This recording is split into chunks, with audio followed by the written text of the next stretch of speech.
आज की कहानी है छैल छबीली। सुगंधा के गले में बाहें डाल बाय माँ और वहीं बैठे महेश को हाथ हिलाकर बाय पापा कहकर अवनी ने गुनगुनाते हुए अपना ऑफिस का बैग उठा लिया। सुगंधा ने कहा, अवनी आज जल्दी आ जाना, अजय की बुआ आ रही हैं, याद रखना। माँ, जल्दी आना तो मुश्किल है, ऑफिस से 5 बजे निकल भी लूँ तो भी घर आते आते 7 बजेंगे ही, आकर मिल ही लूंगी, डोंट वरी माँ। फिर खुद ही जोर से हंस दी। बुआ का क्या है, वे मुझसे मिलने थोड़े ही आ रही हैं, अपने बाबा जी के प्रवचन सुनने आ रही हैं। वहीं बैठे अजय को अपनी नई नवेली पत्नी के कहने के ढंग पर हंसी आ गई। बकवास मत करो अवनी, आ जाना समय से। हंसते हुए अवनी अजय को अदा से बाय कहकर निकल गई। माँ के गंभीर चेहरे को देख अजय ने पूछा, क्या हुआ माँ, मूड खराब है क्या? नहीं, संक्षिप्त सा उत्तर पाकर अजय ने पिता को देखा तो महेश ने चुप रहने का इशारा किया। पिता पुत्र इशारों में बात करके मुस्कुराते रहे। अजय भी ऑफिस चला गया तो महेश ने कहा, मैं आज ऑफिस से जल्दी आने की कोशिश करूंगा, जीजी के आने तक तो आ ही जाऊंगा। तुम इतनी चुप क्यों हो? सुगंधा पति के पूछने पर जैसे फट पड़ी। चुप ना रहूं तो क्या करूं, कितना एडजस्ट करूं? सुबह से ही छैल छबीली बहू को देखते देखते मेरा सिर दुखने लगता है। छैल छबीली? अवनी, यह क्या बोल रही हो? रंग ढंग देखते हो ना, कहीं से भी बहू लगती है इस घर की। लटके झटके बनाव श्रृंगार, नौकरी, इसकी बातें उफ। एक संस्कारी बहू लाने के कितने अरमान थे। कुछ भी कहती हूँ हर बात का ऐसा जवाब देती है कि पूछो मत। हर बात को हंसी में उड़ा देती है। अपनी बेटी नीतू को देखा है, उसकी ससुराल में सब उसकी कैसे तारीफ करते हैं। जो उसकी सास कहती है वही करती है। और इस अजय ने तो एक छैल छबीली को मेरे सिर पर लाकर बैठा दिया। महेश ने बिफरी पत्नी के कंधों पर हाथ रखकर कहा, परेशान क्यों हो रही हो? अवनी को बहू बनकर आए 4 महीने ही हुए हैं। इतनी जल्दी उसके लिए अपने मन में एक इमेज ना बना लो। तुम भी पढ़ी लिखी हो, मॉडर्न हो। अपनी बहू के जीने के तौर तरीकों पर तुमने उसे छैल छबीली नाम दे दिया है। अजय बहुत समझदार लड़का है। अगर उसने अवनी को अपने लिए पसंद किया है तो उसके गुण जरूर देखे होंगे। हाँ, है ना गुण। अजय को इन गुणों का गुलाम बना तो रखा है। नालायक सा उसकी हर बात पर हंसता है। वह सजी संवरी सी उस पर फिदा होकर जोक मारती रहती है और वह हंसता रहता है। मुझे क्यों नहीं दिखते उसके गुण? महेश हंस पड़े। फिर सुगंधा को छेड़ा, सास को दिखते हैं कभी अपनी बहू के गुण इतनी आसानी से? फिर तुम इतनी गुणवान थी, तुम्हारे गुण दिखे कभी तुम्हारी सास को? सुगंधा को इतने गुस्से में भी इस बात पर हंसी आ गई। महेश बोले, अच्छा अब मैं निकलता हूँ, तुम गुस्सा मत करो, आराम करना, फिर जीजी भी आ रही हैं, तुम बिजी रहोगी। और फिर वे चले गए। घर के कामों के लिए श्यामा मेड आई तो सुगंधा काम करवाने में व्यस्त हो गई। सबसे फ्री होकर थोड़ा लेटी ही थी कि उनकी ननद उमा जीजी का फोन आ गया, जो आज शाम पुणे से उनके घर आने वाली थी। उमा फोन पर कह रही थी, सुगंधा मैं 6 बजे तक पहुंच जाऊंगी, तब तक बहू आ जाएगी ना? शादी के समय भी उससे ज्यादा बात नहीं हो पाई थी। हाँ जीजी, कोशिश रहेगी। फिर कुछ निर्देश देकर उमा ने फोन रख दिया। सुगंधा थोड़ी देर के लिए लेट गई और बहुत कुछ सोचने लगी। 4 महीने पहले ही उनके बेटे ने अवनी से 3 साल की दोस्ती के बाद प्रेम विवाह किया था। सब कुछ खुशी खुशी हो गया था। अवनी के पेरेंट्स प्रोफेसर थे। वे बेंगलुरु में रहते थे। मॉडर्न सुशिक्षित परिवार था। अजय को अवनी बहुत पसंद थी। यही सुगंधा के लिए खुशी की बात थी। वे अपने बच्चों की खुशी में, घर परिवार में खुश रहने वाली हंसमुख महिला थी। पर अवनी के साथ कुछ ही दिन रहने के बाद सुगंधा के मन में अवनी के लिए एक ही शब्द आया था, छैल छबीली। अवनी सुंदर थी, स्मार्ट थी, खूब सच संवर कर रहने का शौक था उसे। वह अजय पर दिलो जान से फिदा थी। यह सबको साफ साफ दिखता था। उसका ऑफिस घर से काफी दूर था।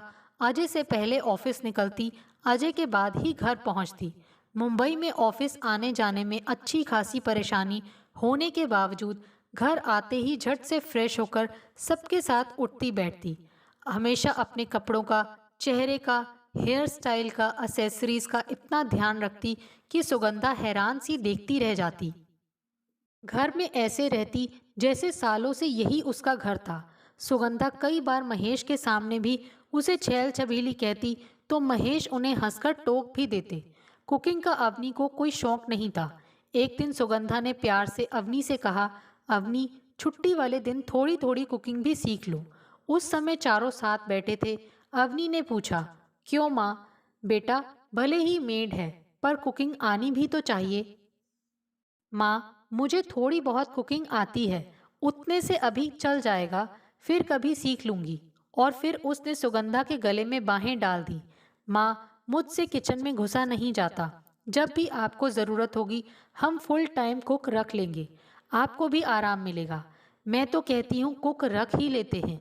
सुगंधा कुक के आइडिया से ही मन घबरा गई कि कहीं यह छैल छबीली सच में कुक न रखते। फिर बोली, ठीक है, जब तुम्हारा मन हो तो सीख लेना, फिलहाल मुझे कोई ज़रूरत नहीं, श्यामा सब कर ही जाती है। महेश और अजय तो इस चर्चा पर मुस्कुराते ही रह गए थे। उस दिन सुगंधा ने महेश से कहा, देखा, कोई काम नहीं करना चाहती, जब भी कुछ सीखने के लिए कहती हूँ तो मेरे गले में लटक जाती है, फिर डांटा भी नहीं जाता। उनके कहने के ढंग पर महेश खूब हंसे। बोले, जैसे मैं तुम्हें जानता ही नहीं कि तुम कितना डांटने वाली सास हो। शाम को महेश उमा के आने से कुछ पहले ही आ गए ताकि वे कोई शिकायत न करें। चाय नाश्ते के दौरान उमा अवनी के हालचाल लेने लगी कि कैसी बहू है, सेवा क्या करती होगी जब ऑफिस में ही रहती है। जवाब महेश ने दिया, सेवा किसे करवानी है, कोई बीमार थोड़े ही हैं। अवनी बहुत अच्छी है, समझदार लड़की है जीजी। अवनी के जिक्र से सुगंधा के चेहरे पर जो एक मायूसी आई, उमा की तेज नजरों ने उसे भांप लिया। बहुत अंदाजे भी लगा लिए। उमा महेश से बड़ी थी, अब माता पिता रहे नहीं थे। दोनों भाई बहन अपना रिश्ता अच्छी तरह निभाते आए थे। उमा धार्मिक कर्मकांडों में फंसी एक बहुत ही पारंपरिक विचारधारा की महिला थी। अपने घर में भी उनका बहुत दबदबा था। स्वामी लोकनाथ की अनुयायी थी। पूरे देश में स्वामी जी का कहीं भी प्रवचन होता जाकर जरूर सुनती। विशाल शिविर में पूरे भक्ति भाव से 4-5 दिन रहती। अब मुंबई इसीलिए आई थी कि शिविर अंधेरी में था। अजय और अवनी भी ऑफिस से आ गए, उनका चरण स्पर्श किया। अवनी फ्रेश होकर साथ बैठी। डिनर करते हुए अवनी वैसे ही अपनी मस्ती से बातें कर रही थी जैसे हमेशा करती थी। उमा हैरान थी। फिर अवनी महेश को नागरिकता बिल के विरोध में अपने विचार बताने लगी। उमा अपने घर में इस बिल के समर्थन में अपने पति से विचार सुनती आई थी। लगा उनके पति की बात जैसे काट रही हो यह लड़की। गुस्सा तो आया पर खुद को कुछ जानकारी थी नहीं, कहती भी तो क्या।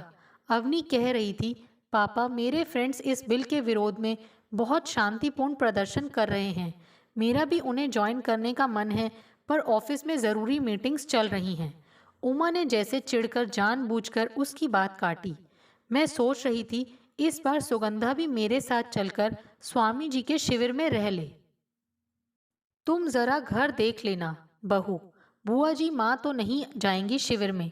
सुगंधा हैरान रह गई कि यह छैल छबीली बताएगी कि मैं कहाँ जाऊंगी कहाँ नहीं। उमा को जैसे करंट लगा। इस कल की आई लड़की ने उनकी बात काटी, अतः थोड़ी सख्ती से बोली, स्वामी जी की बातें सुनता हुआ इंसान सारे दुख दर्द भूल जाता है।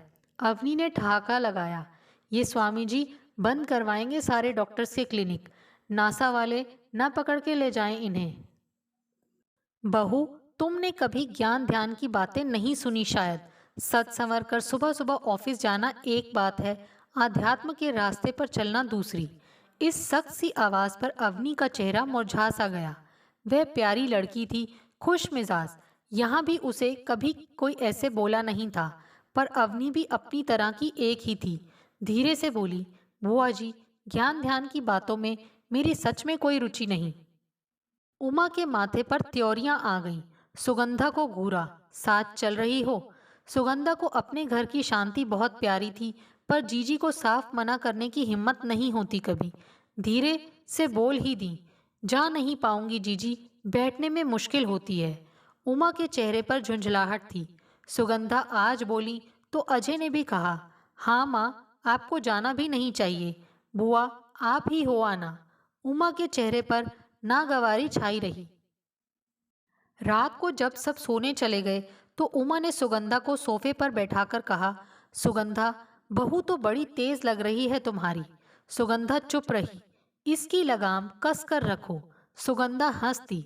जीजी बहू है, घोड़ी थोड़े ही है जो कोई उसकी लगाम कसेगा। सुगंधा हंसमुख शांति प्रिय महिला थी। लड़ाई झगड़ा उनके स्वभाव में नहीं था। उमा ने फिर कहा, सुगंधा, ये छम्मक छल्लो जैसी लड़की अजय ने पसंद तो कर ली, पर मुझे नहीं लगता यह घर में किसी को शांति से रहने देगी। कैसी सजी सवरी सी मेकअप किए रहती है, कैसे पटर पटर किए जा रही थी। यह नहीं कि बड़ों के सामने मुंह बंद रखे।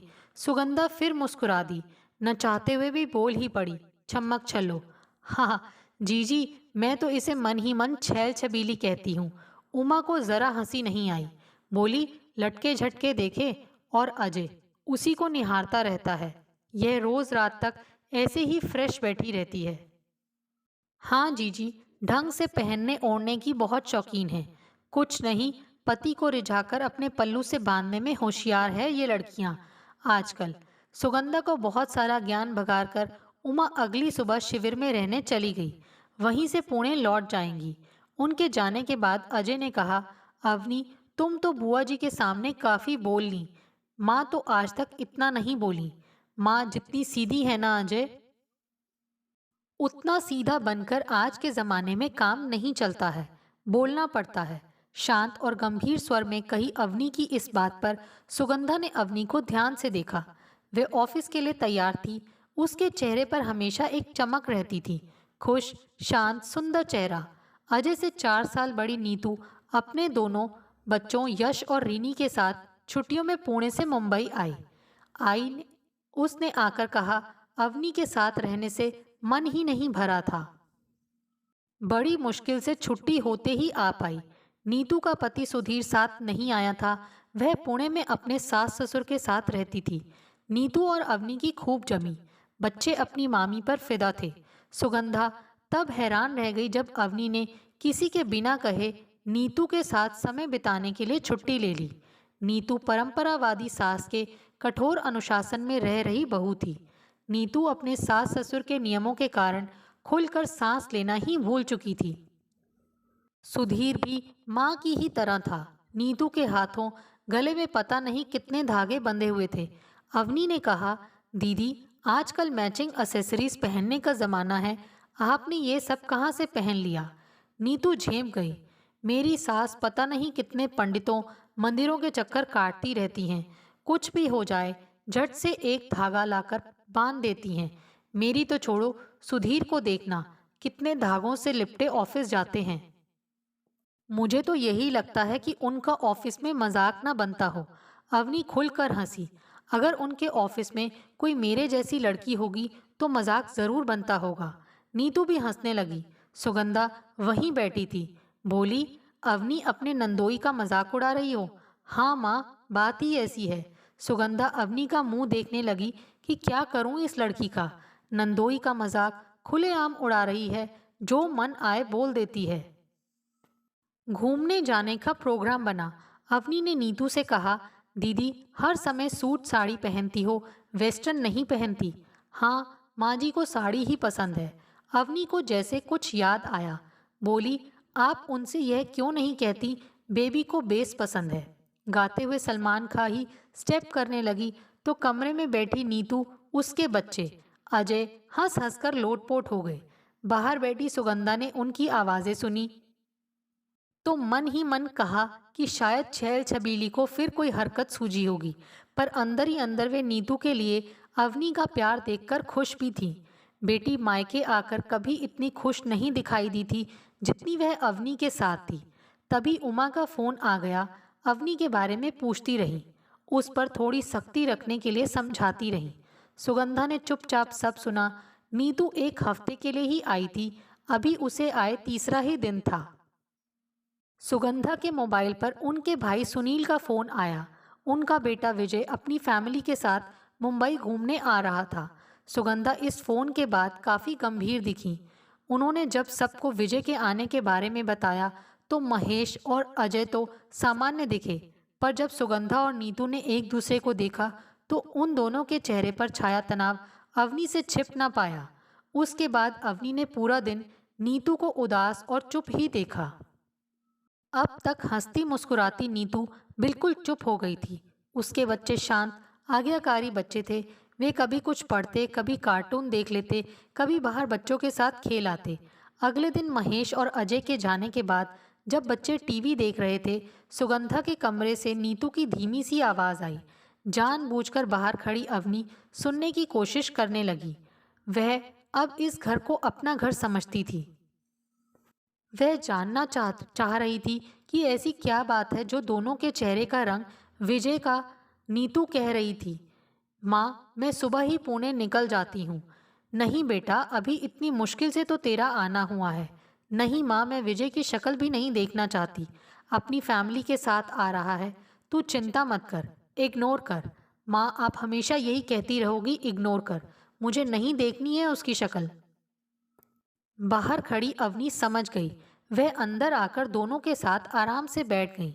फिर बोली, दीदी आप क्यों जाएंगी? यह आपका मायका है, आपका घर है। मैं आप लोगों को अपना मान चुकी हूँ। आपके दुख अब मेरे दुख हैं। आप लोग भी मुझे अपना समझकर अपनी परेशानी शेयर नहीं करेंगे?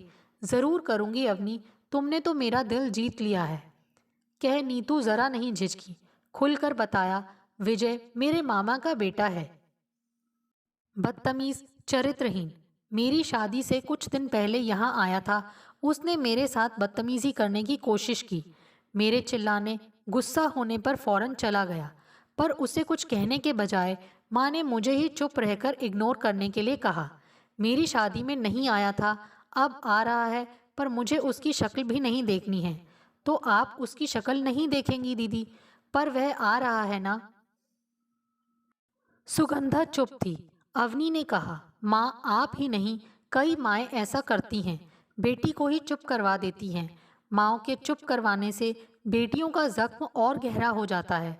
आपने सुनकर उसी समय विजय को 4 थप्पड़ लगाकर निकाल दिया होता तो आज दीदी जाने की बात ना करती। खैर दीदी आप चिंता ना करो।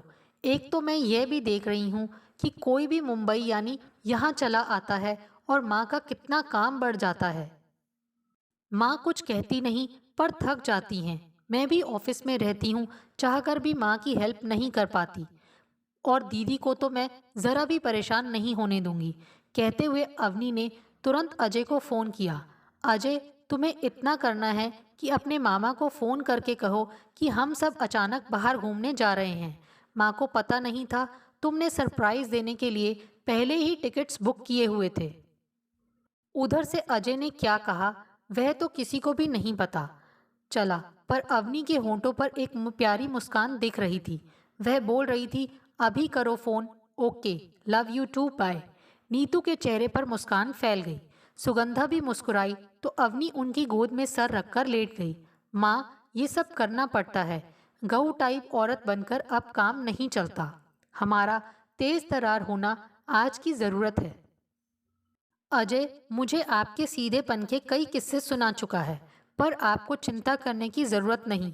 अब मैं आ गई हूँ। उसने यह जिस ढंग से कहा उस पर सुगंधा और नीतू को ज़ोर से हंसी आ गई। सुगंधा अवनी का सिर सहलाने लगी तो वह फिर झटके से उठी। नहीं माँ, बाल नहीं छेड़ने हैं मेरे, मैं अभी स्ट्रेटनिंग की कराई है। सुगंधा ने हंसकर अपने माथे पर हाथ मारा। तभी उनका फ़ोन बज उठा।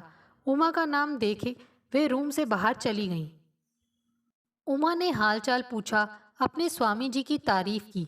फिर पूछा, तुम्हारी छैल छबीली के क्या हाल हैं? जीजी, यह छैल छबीली तो मेरे मन को भा गई। कहकर उमा को अवाक कर फोन रख वे वापस नीतू और अवनी के पास चली आईं। अवनी ने पूछा, बुआ क्या कह रही थी? कुछ नहीं, बस हालचाल। क्यों माँ, यह नहीं पूछा कि छैल छबीली क्या गुल खिला रही है? सुगंधा को जैसे करंट लगा, उनके चेहरे का रंग उठ गया। यह क्या कह रही हो बेटा?